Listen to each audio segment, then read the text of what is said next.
ముఖ్యంగా గ్రూప్ 1 లో అవినీతి జరిగింది. కాంగ్రెస్ ప్రభుత్వం ఏర్పడిన తర్వాత గ్రూప్ 1 లో ముఖ్యంగా ఒక పోస్టుకి 3 కోట్లు ఉద్యోగం తీసుకున్నారంటూ కూడా మాటలు వస్తున్నాయి, వార్తలు వస్తున్నాయి. నిజంగా 3 కోట్లకు మీరేమైనా ఉద్యోగం తీసుకున్నారు, ఉద్యోగం ఇచ్చారంటే ఏం చెప్తారు? ఇది ప్రజాపాలన, కేసీఆర్ పాలన కాదని గుర్తుంచుకోవాలి. మాట్లాడే కుక్కలకు అందరికి ఒకటే సమాధానం. ఇది ప్రజాపాలనలో అవినీతికి తావు లేదు అనేది గుర్తుంచుకోవాలి. వాళ్ళలాగా ప్రతిసారి నోటిఫికేషన్లు రావడము, ప్రతిసారి పోస్ట్ పోన్ కావడము, స్వయాన కవిత ఈరోజు వల్లవాళ్ళ మాటలు చెప్తున్నటువంటి కవిత స్వయాన గ్రూప్ 1 ఏవైనా ఉండని ప్రతి పేపర్ లీక్ అయ్యి అమ్ముకున్నటువంటి దాఖలాలు, ఒకే ఊరు నుంచి 7 మంది ఎలిజిబుల్ అయినటువంటి దాఖలాలు గతంలో మనం చూసినాం. అట్లా కాలేదు, అట్లా జరిగింది. కానీ ఇప్పుడు కోర్టు పరిధిలో ఉన్నటువంటి విషయాన్ని దీని మీద ఎక్కువగా మనం మాట్లాడితే మంచిగా ఉండదని నేను చెప్తున్నా. కోర్టు ఇచ్చినటువంటి ఏ డిసిషన్ అయినా సరే దానికి కట్టుబడి ఉంటుంది మా ప్రభుత్వం. ఒకవేళ ఎక్కడైనా తెలియకుండా తప్పు జరిగినా దాన్ని సరిదిద్దుకునే ప్రయత్నం మా ప్రభుత్వం చేస్తే తప్పించి వాళ్ళలాగా అహంకారంతో కూడుకున్నటువంటి విషయాలు మా ప్రభుత్వం అయ్యేది. దీనికి మించి ఈ సబ్జెక్ట్ లో కోర్టు పరిధిలో ఉన్నటువంటి విషయం నేను ఇంకా ఎక్కువగా అమ్ముకున్నారు. నేను ఒక్క మాటలో ఆన్సర్ చెప్పిన. వాళ్ళలాగా అవినీతి పాలన కాదు, మాది ప్రజాపాలన. ప్రజాపాలనలో అవినీతికి అనేది తావు లేదు అని నేను చెప్పిన.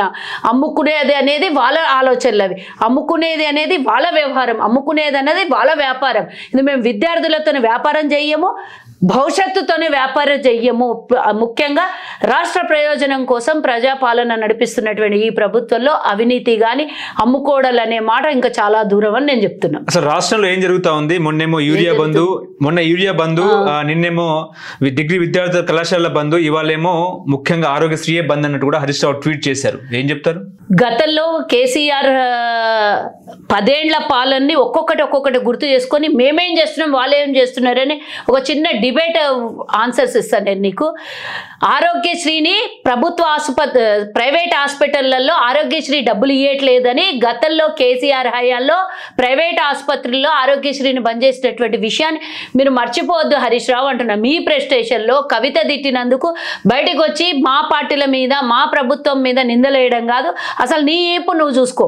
ఇంకోటి, యూరియా గురించి మాట్లాడే నైతిక విలువ కానీ హక్కు కానీ బీఆర్ఎస్ వాళ్ళకి లేదు అని చెప్తున్నా. ఇదంతా లోపం ఎక్కడి నుంచి జరిగిందో వాళ్ళ గురించి మాట్లాడకుండా బీజేపీకి ఒక్క మాట అన్ని చేత కాదు. బీజేపీని చూస్తే భయపడేటటువంటి బీఆర్ఎస్ వాళ్ళు కాంగ్రెస్ మీద ఏడుస్తున్నటువంటి ఈ దొంగ నక్క వినయాన్ని ఈరోజు నేను చెప్తున్నా. నేను యూరియా ఎవరు ఇవ్వాలి? కాంగ్రెస్ ఫ్యాక్టరీలు పెట్టిందా, లేకపోతే తెలంగాణలో ఫ్యాక్టరీలు ఉన్నాయో ఒక్కసారి గుర్తు చేసుకోవాలి. మేము 11 లక్షల మెట్రిక్ టన్నుల రిక్వైర్మెంట్ పెడితే వాళ్ళు కుదించి 9 లక్షల మెట్రిక్ టన్నులు ఇస్తానని కేంద్రం ఒప్పందం చేసుకున్న తర్వాత 6 లక్షల మెట్రిక్ టన్నులు మాత్రమే తెలంగాణకు సప్లై చేసింది. మిగతా ఇవ్వాల్సినటువంటి 2,92,000 మెట్రిక్ టన్నులు బకాయి ఉన్నటువంటి కేంద్రము ఇస్తామని కాలయాపన చేసి కావాలని కాంగ్రెస్ ప్రభుత్వం మీద రైతుల నుంచి వ్యతిరేకత రావాలి అని అన్ని రాష్ట్రాలు, వాళ్ళు పాలించే రాష్ట్రాలకి సప్లై జరిగి ఈ రోజు వచ్చి ఇక్కడ ఉన్నటువంటి బీజేపీ ఎంపీలు కాస్త ఆలస్యం అయ్యింది, దీన్ని రాష్ట్ర ప్రభుత్వం మీద వేయొద్దు అని వాళ్ళు అంటూనే ఉన్నారు. కానీ బీఆర్ఎస్ తో మాట్లాడిస్తూనే ఉన్నారు. బీఆర్ఎస్ కి బుద్ధి జ్ఞానం ఉండాలి. గతంలో 10 ఏళ్ళు వాళ్ళు పరిపాలన చేశారు. ఎవరి దగ్గర నుంచి వస్తుంది, ఎక్కడి నుంచి వస్తుంది అనేది తెలుసుకోవాలి. ఏమన్నంటే చైనానంట, ఏమన్నంటే సింధూర్ యుద్ధం అంట ఈ బీజేపీ రఘునందన్ రావు చెప్తాడు. దానికి యూరియాకి ఏం సంబంధము? మనం ఎందుకు ముందస్తుగా జాగ్రత్త పడలేదు కేంద్ర ప్రభుత్వం? మేము ఆల్రెడీ రిక్వైర్మెంట్ ఇచ్చినాం, మీరు కుదించిన రిక్వైర్మెంట్ అని కూడా మేము యాక్సెప్ట్ చేసినాం.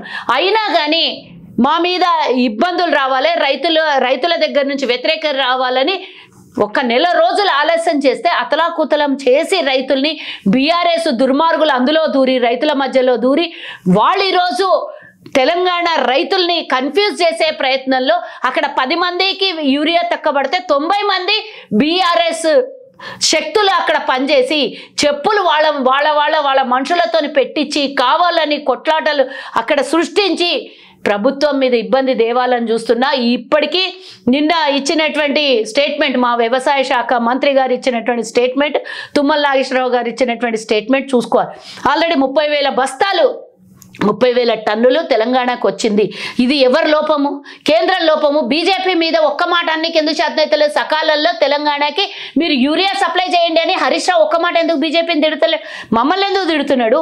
మేమేమన్నా రిక్వైర్మెంట్ పెట్టాం? వాళ్ళ హయాంలోనంట ముందస్తుగా తెలంగాణ నుంచి ఒక దూత పోయి అక్కడ పనిచేస్తున్నానంట, వాళ్ళు రిక్వైర్మెంట్ తెచ్చుకుంటున్నారంట, ముందు స్టోరేజ్ చేసుకుంటున్నాడు.